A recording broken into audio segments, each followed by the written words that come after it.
Hi, welcome back. I'm Trash Puppy. This is part 2 to my little mini series on the senior level interview for an SRE position that I was able to land. If you haven't seen part 1, definitely go watch that. But as a recap, I just go over how I was able to land that interview and all of the steps building up to it. So this one will be about the interview itself and my takeaways in general. Before we start, I do want to say that this little series is the first time that I've had to sit and just talk to the camera without having things to show you. So last time I tried to make it a little more interesting by jump cutting and having a very strict script, and I think that it came off more awkward, so we're not going to do that again. So if you want to jump to different parts, I'll have the chapters as always, but otherwise we're just gonna chill and I'm gonna go through my very skeleton-like script over here that is just bullet points. All right, cool. So for this video, the way I want to talk about each interview, because there are 3 of them, is I'm gonna talk about each as if they were a round in a fight. Like if you ever watch MMA, it's gonna be like that. So I'll talk about how I think I won points and how I think I lost points and how I either won or lost the round in general. Yeah, let's start with the first interview. All right, so we've made it to the first interview. And from what I've been told, this interview is usually a behavioral / screening interview. And what I mean by that is that the company usually puts somebody out to call you on the phone or talk to you over a Zoom call, and in general, make sure that you're not an asshole. And when I say not an asshole, I mean that you have interpersonal skills, that you would work well on a team, and that you would fit in with everyone else and just generally not be an asshole. Because when they're looking at your resume, they can't tell the type of person that you are. So they want to screen for if you're just going to be some idiot wasting their time. They want to screen for that first so that they don't waste time doing things like the technical interview and interviews where you're meeting with higher and higher ups. So if we talk about this interview as if it was a round in a fight, what I think I won about this interview is I was able to tailor my resume to show that my past experience fit well with this position. And I did that well enough that the dude showed up to the interview, and one of the first things that he said was, all right, so I already know that, you're formerly an ER nurse and that you'd be good in incident response and keep a level head and work well on a team. So he was already convinced of those things. There's a fly, sorry. He was already convinced of those things simply just by looking at my resume and, of course, talking to his colleague, who is the one that helped me land this interview. If you go watch part 1, you'll know what I'm talking about. All right, so sorry. Even though this was a win for me, it sort of became a challenge / points off, because I was able to prove that I have interpersonal skills and behavioral skills through my resume tailoring. The guy still needed to do his job, still need to make sure that they weren't wasting their time. And because the biggest fear that the company had with somebody like me who has no paper tech experience, their biggest fear is that it's so distracting. Their biggest fear is that I don't have enough technical experience to be useful, right? So this actually became a sort of pseudo-technical interview at this point. He started asking questions about Linux, Docker, the OSI model, subnetting, and probably a few other things that I'm not even remembering. But the good thing was I was able to answer these questions well enough to prove to him that I wasn't going to be a complete waste of time. And oh my God, my answers may not have been the best answers to all of the questions, but they were good enough that I remember him being actually sort of shocked that I knew as much as I did, given I only had 6 months and no tech experience before that. So overall for this round, I won because the way I answered those technical questions convinced him to move me on to the next interview. And we're going to talk about that next. Interview number 2. This is the technical portion of the interview. And before I start, I just want to say that the fly that's been harassing me, I noticed that it was like messing with the camera focus. So it's in manual mode right now. Hopefully that won't be too distracting. Let me just start by saying that this part of the interview, this technical portion, was definitely my worst round in this fight. And there's a lot of reasons why. But to give you an idea of the question that I got, the question was this. Write an HTTP server that, when given a string, returns a response based on whether or not it has seen the string before. And then run that HTTP server in a Docker container. So let's go over how I won this one, how I got points in this round before we talk about all the ways that I lost it. The way that I won this round is that I ended up choosing a language and an IDE that was super easy and quick to set up. And the reason I did that is because I had gotten advice beforehand to do that. Because apparently if you choose a language and an environment that's difficult to set up, that takes a long time to configure, blah, blah, blah, that will eat into your technical portion of your interview. So I ended up choosing JavaScript and Node. I think next time I would choose Python. And the reason for that is because I think it'll be a lot faster than JavaScript in Node in the case that I don't get to use my own environment. So I was lucky enough to be able to use my home environment via screen share. But I know that that's not always the case. If you have to go on site for a technical interview, you want to make sure that you choose an environment and a language setup that's going to be super fast and easy to download. I don't know if any of you have ever downloaded Node before. It takes like a super long time. Whereas Python, you can code the server and set up the server and have it running just with one language. That's definitely going to be my choice next time. All right, so that's my only win. Let's talk about how I lost this one. The biggest thing is that I didn't know how to answer this problem. I don't think I had ever set up an HTTP server at this point, and even though I had messed around with Docker a little bit, Docker threw me for a loop. So let's talk about it. Basically, at the beginning of this portion, once I got the question, I asked, what type of tools can I use? Can I use any tools? Because if I was not allowed to use tools, I'd be screwed. And they were like, you can use any tools that would be at your disposal on the job. So that includes Google, right? So I ended up doing a lot of Googling, and that was okay, except there's a limit. So this, I think, docked me a little bit of points in this round, because the feedback I got afterwards was that I'm too reliant on Google. So even though it's a tool you can use, don't use it too much because that looks bad. It looks like you don't know anything. And to be fair, I didn't know how to do this.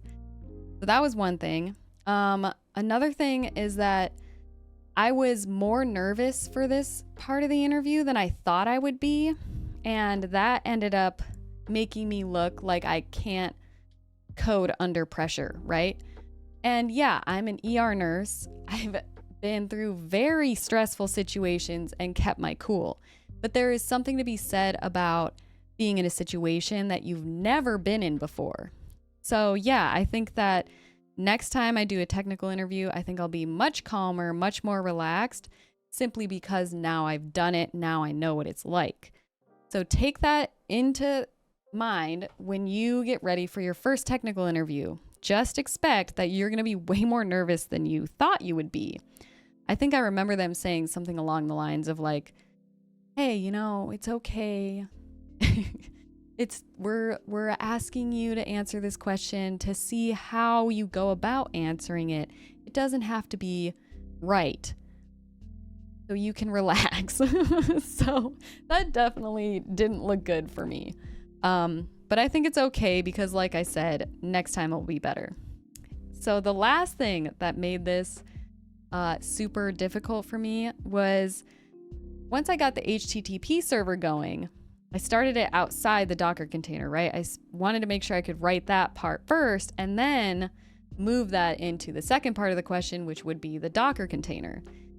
And Docker sort of threw me for a loop that I was not ready for. So basically with Docker, there's this thing that I didn't know about. And before I moved the server into Docker, I had written it to listen on localhost, which is 127.0.0.1, right? Well, I didn't know that once you move it into Docker, that should be changed. Localhost inside of Docker is not the same as localhost on the host machine. So when I tried to talk to the server from the host, I got no response. It couldn't find it. What I learned later is that I should have had the server listening on the any address once it was moved into Docker.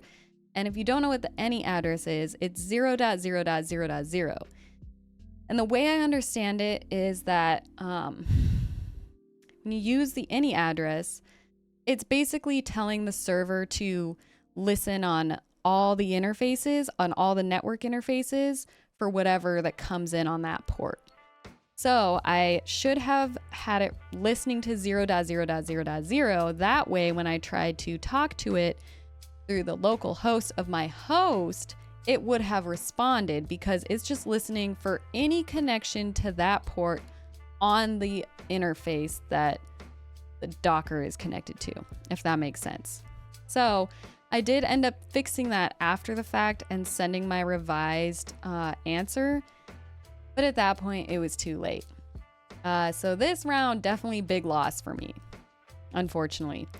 We'll go on to talk about interview number 3. But before that, I just want to explain that one more thing that made interview number 2 and interview number 3 a lot harder is that they happened at the same time.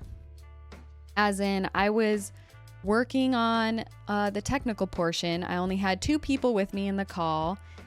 And then halfway through trying to figure out the technical problem, interview 3 number started, as in like 4 more people joined the call. All of the executives and VPs that could be there for the interview just joined in and started firing off questions. So that definitely was also something that probably contributed to my nerves. But now that you have that background, let's move on to round number 3. All right, so we've made it to the 3rd interview. And compared to the 2nd interview, I still think that I lost this round, but the margin feels a lot thinner to me.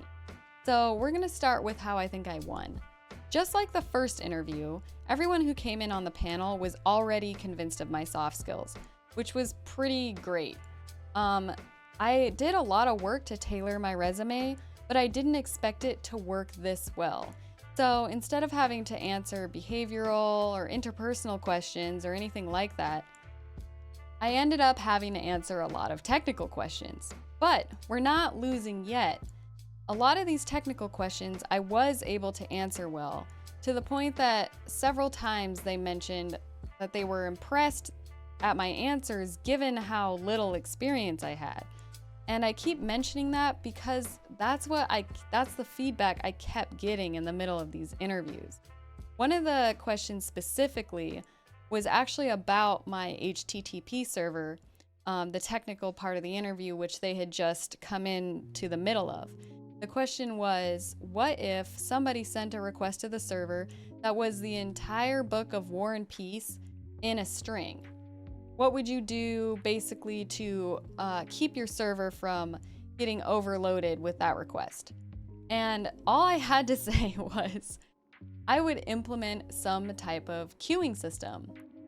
And apparently, to everyone on the panel, that was impressive. They did not expect me to understand that type of topic, that level of topic.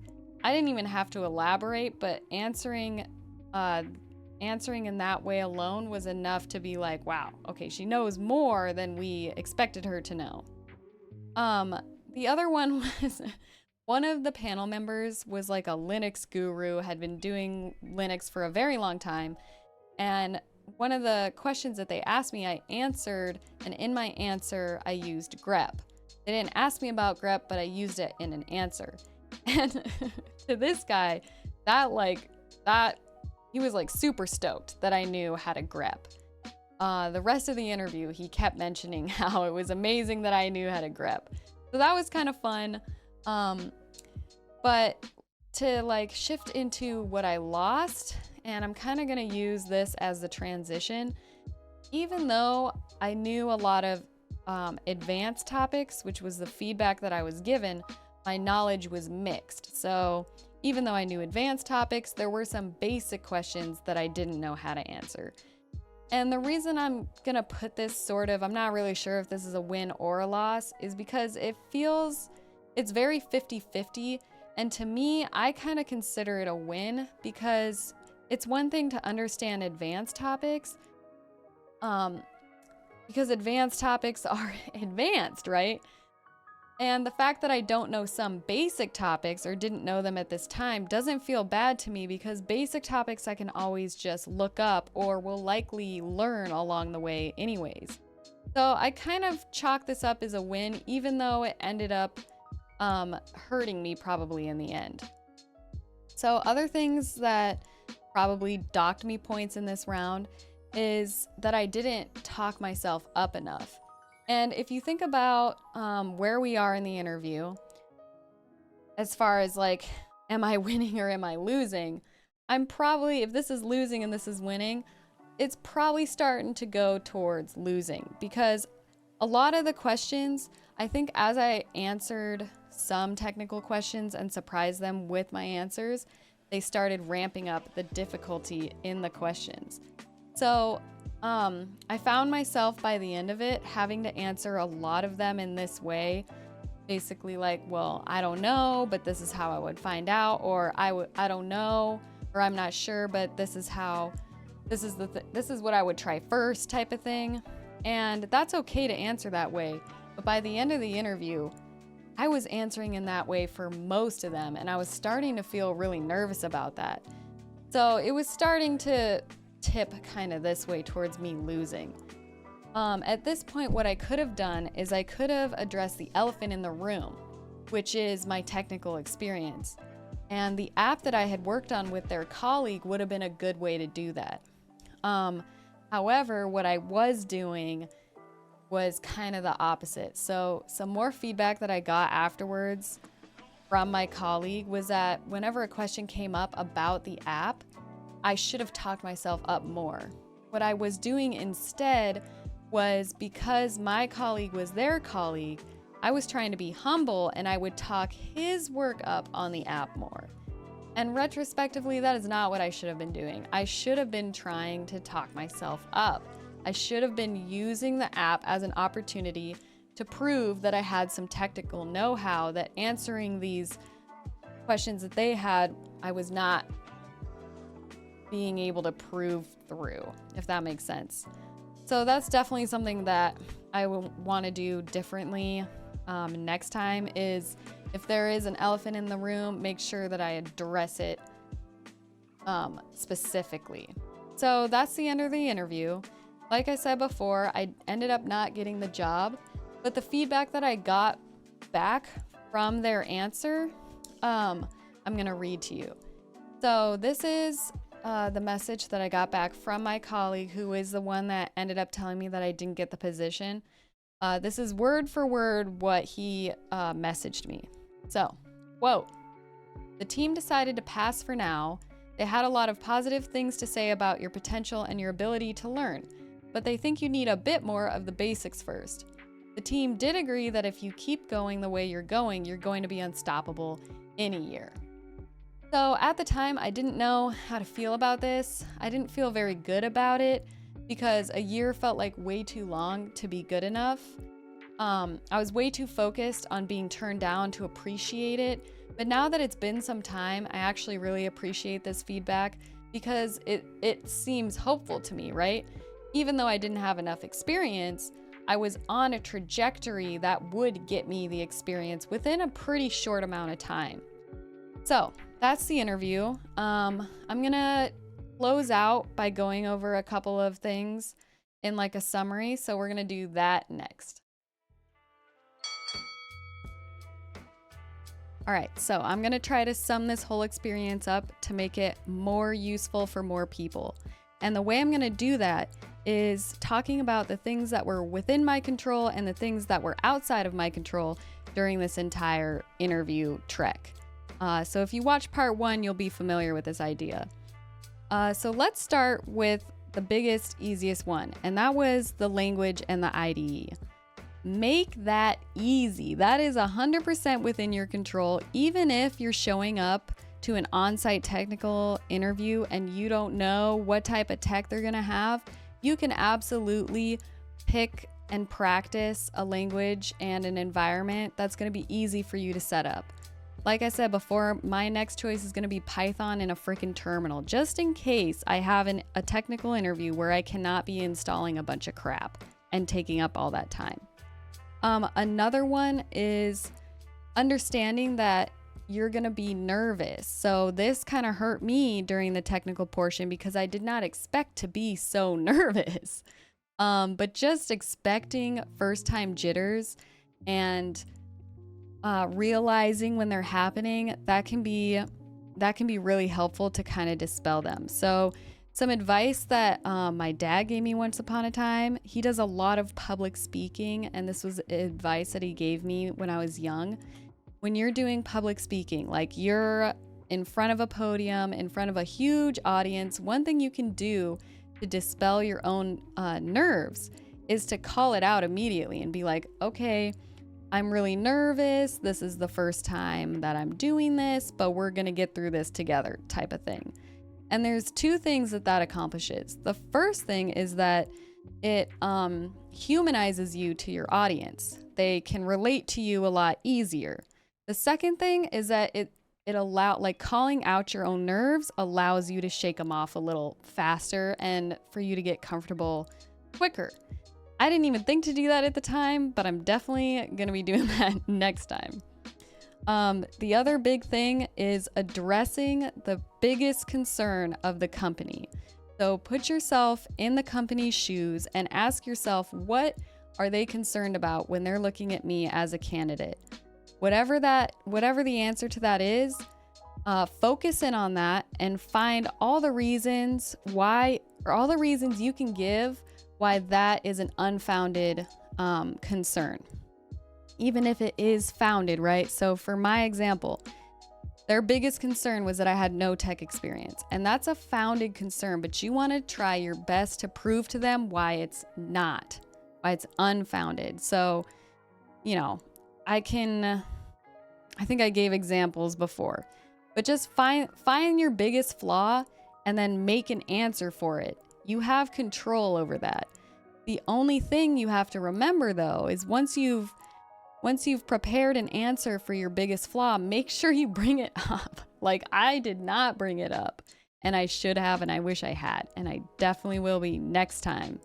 Next time I have the power within the moment to point it out and be like, hey, the temperature in the room right now feels like you're not gonna hire me. This is why you still should, and I understand your concerns, but this is why I'm still gonna be a good candidate for you. Better than that, but you know what I mean. All right, so let's talk about the things that were outside of my control and outside of your control probably as well. You don't know the things that you don't know. So I tried to study for this. I tried to study about SRE. I studied infrastructure. I learned Terraform. I learned like a bunch of SRE things. I was reading that book I mentioned in the first video, but I did not have control over what I don't know. And the question they ended up giving me about the HTTP server, I just didn't know. So can you go on like a lifelong quest to learn all the things that you don't know just in case they give you a question you don't know? Sure, you can do that, but is that practical? No. Plus, at the same time, I forgot to go over this, but when you're doing the technical portion of the interview, getting the answer right is not the entire thing that they're going to be taking into account. They're also going to be taking into account how you answer the question, your problem solving skills, and how you do under pressure. So sometimes they will purposefully give you questions that are going to be difficult to actually answer. So for my question with the HTTP server, he actually told me that, like afterwards, that I think I was supposed to give specific responses, like a 404 or 400, whatever. He specifically told me that, oh, this is kind of a trick question because the response code for what you would give if the string, if the server doesn't remember the string, is actually, it should technically be something different than what we told you to give the response code as. So it's not always the fact that you get the question right, it's how you think through it and answer it that's gonna weigh more on, I won't say more, but it's gonna weigh in a lot more than you think on whether they decide that you're worth the effort afterwards. The other thing that you and I have no control over when we're interviewing is the company's perception of you before meeting you. So yes, their perception of me was that I have no tech experience, right? And I did things to try to supplement that. You know, I have my resume I tailored all right. You have your cover letter. You know, you have GitHub, whatever, YouTube videos, Twitch. But either way, everyone who's looking at hiring you has their own like implicit biases and stuff that you have no control over. For example, the app that I coded, my YouTube videos and whatever else that I had control over to try to beat this perception beforehand were not enough, simply because for a lot of them, I didn't have on paper tech experience. So that it's kind of a bias, but I'm just using it as an example that you don't have control over these things. You don't know what they already think of you. You can do your best to try to fix their perception, but you can never be sure that you have. So those are things to keep in mind as far as things that are, you know, within your control and things that are outside of your control. But yeah, I hope that makes this a little more useful for other people who are watching. It's definitely helped me. Like making this video has put it into perspective better for me. So even if it helps nobody at all, I feel like I've learned something. But that's the end of the story. Like I said, I was pretty bummed out that I didn't get the position. And for a while, I was feeling super bad, like imposter syndrome, especially because I'm switching careers. And it would have been awesome to like get a job after 6 months of working. I was feeling, you know, pretty good about how I did, kind of 50-50. So yeah, I was bummed out, and it definitely left me feeling like I wasn't cut out for it. But after some time, I now see how, you know, that has sort of faded away. Yeah. So like I said, I hope this is helpful for someone else. I know it's kind of like a weird, uncommon story, but I've tried to make the lessons that I got out of it relatable for everybody. So yeah. Thanks again for stopping by. And as always, you can find me on other platforms, especially Twitch. Got a Discord, Twitter, whatever. Come into any of these communities. You're always welcome. I'll put links in the description. And besides that, thank you again. And I will see you around.